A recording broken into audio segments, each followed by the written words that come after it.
Monsieur Achara Toumane, les autorités maliennes assurent que plus de citernes de carburant entrent dans Bamako qu'avant la crise. Pourquoi, dans un même temps, les activités tournent toujours au ralenti? Et que répondez-vous plus largement aux Maliens que l'on vient d'entendre? À un moment donné, nous avons connu une période un peu difficile qui n'a pas, je pense, qui n'a pas duré au-delà de 2 semaines. Et à la suite de cela, les autorités maliennes et surtout les forces de défense et de sécurité se sont adaptées à la nouvelle menace et ont mis un certain nombre de mesures en œuvre justement pour essayer non seulement de permettre aux citernes de regagner la ville de Bamako, ce qui a été rendu possible grâce justement aux efforts des FAMA, parce qu'actuellement, que ce soit le corridor Bamako-Sikasso, que ce soit le corridor Bamako-Kai, aujourd'hui, il y a des opérations spéciales qui sont mises en place et ce sont des opérations aussi qui sont conduites par des généraux d'un certain haut niveau qui aujourd'hui conduisent ces opérations et permettent pratiquement chaque 48 heures à des citernes de rentrer dans la ville de Bamako. Et le dernier exemple date de tout à l'heure. Il y a plusieurs citernes pour magnifier aussi la solidarité des États membres de l'AIS, de nos frères du Niger, qui sont rentrés tout à l'heure dans la ville de Bamako. C'est vrai que ces derniers temps, on a constaté des files indiennes à l'infini au bord de nos stations, mais actuellement, le gouvernement s'est penché sur la question et des mesures adéquates ont été mises en place et qui vont permettre, je pense, dans les jours et dans les semaines à venir, de transcender ces problèmes-là. Tout ce que j'aimerais Oui. mettre en avant, c'est que ceux qui ont essayé justement de perturber l'approvisionnement de la ville de Bamako et de certaines grandes villes du Mali en hydrocarbures. Aujourd'hui, on est en train de se rendre compte qu'avec l'État s'est adapté, les militaires se sont adaptés et c'est une crise qu'on est en train de transcender de jour en jour. Plusieurs analyses ces dernières semaines font état d'une possible chute de Bamako. Que répondez-vous à ce scénario hypothétique? Bon, nous avons constaté malheureusement cette cabale médiatique contre notre pays. Il ne faut quand même pas oublier que le Mali fait face au terrorisme depuis plus d'une dizaine d'années. Et comme vous le savez, c'était l'acte 1, c'était le nord du Mali, l'acte 2, c'était le centre du Mali. Aujourd'hui, nous sommes à l'acte 3, ce que moi j'appelle l'acte final. Ils sont arrivés au sud du Mali. Pourquoi? Parce que tout simplement, depuis 2023, comme vous le voyez, vous le constatez, l'armée malienne est de plus en plus dans l'offensive. C'est une armée qui se projette très loin, qui se projette très haut et qui se projette très fort partout sur l'ensemble de son territoire national. Aujourd'hui, il n'y a pas un centimètre de ce territoire où l'armée malienne n'est pas en mesure, soit avec ses drones, soit avec ses hélicoptères, soit avec ses unités, de frapper toutes les menaces terroristes, que ce soit de l'État islamique ou d'Al-Qaïda. Et à la suite de cela, les terroristes aussi, aujourd'hui, sur l'ensemble du territoire national malien, il n'y a pas une localité. Je le précise bien, il n'y a pas une localité que ces groupes-là contrôlent, que ce soit au nord, au centre ou au sud du Mali. Et en plus de cela aussi, aujourd'hui, c'est-à-dire l'armée malienne arrive à opérer sur l'ensemble du Oui. territoire national. Donc, face à cette offensive-là, les djihadistes aussi ont changé de méthode. Ils se sont métastasés. Comme ils n'arrivent plus à gérer des grandes emprises et des grandes villes au nord, ils se sont métastasés. Maintenant, ils sont en train d'arriver au sud du Mali. Ils ont même traversé les frontières maliennes parce qu'aujourd'hui, la menace, elle est au Bénin, elle est au Burkina, elle est au Monsieur Togo, elle Achara, s'achemine vers la Côte Monsieur d'Ivoire. Achara Le Toumane, Sénégal et la Guinée ne sont pas aussi épargnés par cette menace-là. oui. Oui. Quelles mesures supplémentaires seront prises pour que les autorités puissent régler le problème, puissent se dégager de cette pression des groupes armés? Ben, elle est en cours, comme je l'ai dit tout à l'heure, le niveau même de commandement dans le cadre de la conduite des opérations a été élevé. Comme je l'ai dit, aujourd'hui, ce sont des généraux qui sont sur le terrain, qui conduisent des opérations. Et ce sont des opérations aussi qui ont de très bons résultats, par exemple dans la région de Sikasso, dans la région de Kai, dans la zone de Kita.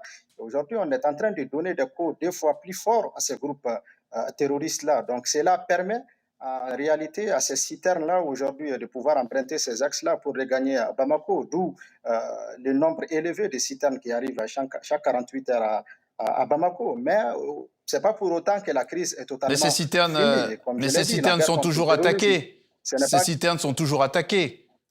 Vous dites que tout va bien, mais ces de citernes moins, sont toujours attaquées.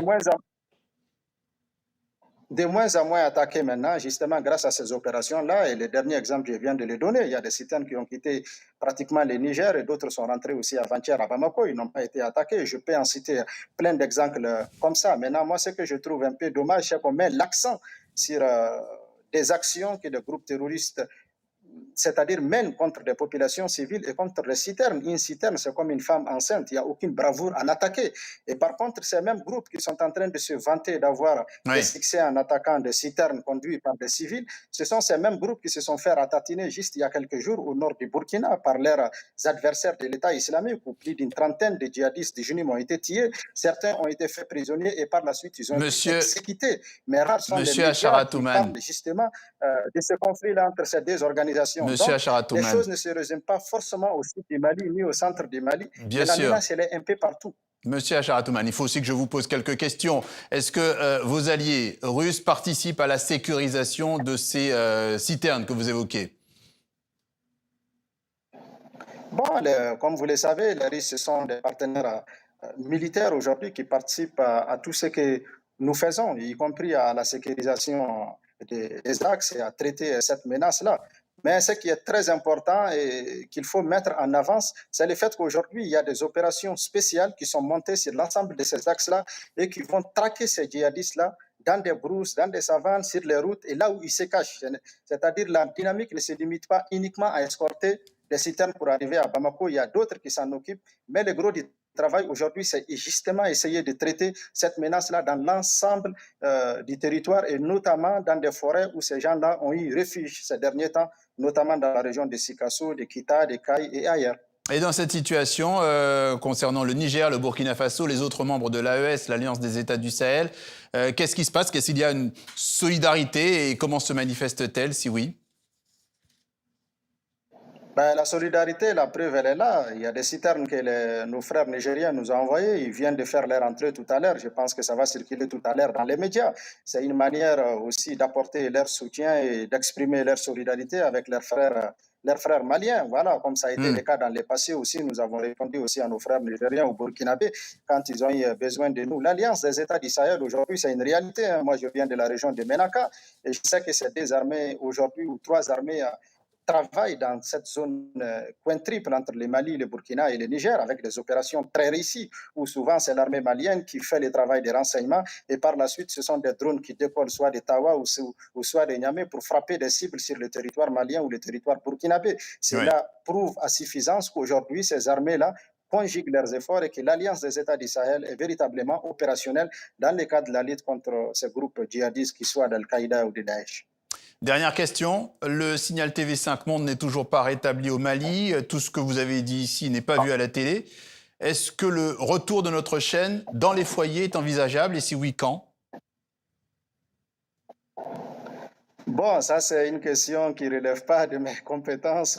En tout cas, je le souhaite vivement. Maintenant, tout ce que je peux donner comme conseil, que ce soit à TV5 ou à d'autres médias, c'est-à-dire qu'ils essayent vraiment de traiter l'information en donnant la priorité et la primauté aux populations, aux experts, C'est ce que nous pas faisons. virtuels, parce qu'il y en a beaucoup qui viennent C'est ce sur que vos nous plateaux, faisons. qui ne maîtrisent pas les choses. Il faut donner la parole aux Maliens, aux Nigériens, aux Burkinabés pour qu'ils puissent s'exprimer et dire véritablement ce qui se passe dans leur pays. Aujourd'hui, le Mali et le Burkina et le Niger sont engagés dans une voie, c'est de lutter contre le terrorisme. Et le terrorisme, il frappe le Mali de la même manière. Il a frappé les Bataclan, il a frappé Charlie Hebdo, il a frappé les tours jumelles. Nous avons un ennemi commun et le monde doit se donner la main pour justement faire face à cette crise-là. Nous, en tant que Maliens, en tant que Sahéliens, nous jouons notre rôle. Mais au-delà, il faut une coopération internationale. Chacun doit jouer son rôle. Parce qu'aujourd'hui, les djihadistes de l'État islamique qui sont dans la région de Menaka, ce pas des Maliens qui sont à la tête. Al-Qaïda aussi, on connaît la maison mère. Donc, c'est un problème global.